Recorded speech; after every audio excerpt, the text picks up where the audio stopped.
Today I want to talk about how and why we use tempo in our training.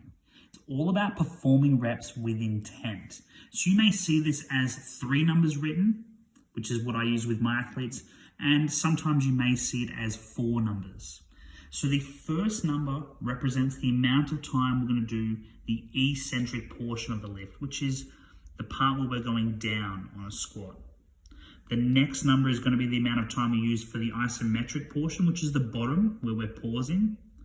And then the third number is going to be the concentric phase, where we're going back up and producing force.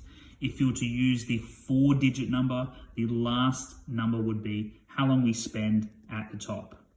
So when we take a look at a continuum, we can start to see how there's different ways of performing reps. So if we go down this end of the continuum, we're doing slow with lots of time under tension. This might be 3 seconds down, 3 second pause, 3 seconds up. That is a 9-second rep. That's a lot of time to take to do 1 rep. We can move along that continuum, still slow and controlled with 3 seconds down, 3 second pause, 1 second up.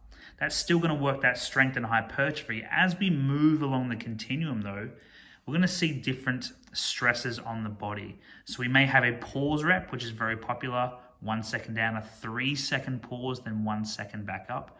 And as we move along that continuum to speed reps, 1 second down, 1 second up, when we see this X, it represents being as explosive as possible. And as we move to the end of the continuum, we are moving as fast as possible, and that's our plyometrics.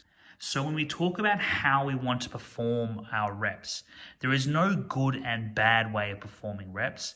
We just need to understand that performing the reps at different rates is going to elicit a different kind of adaptation. So if we want to focus more on strength and hypertrophy, we want to spend more time on this end.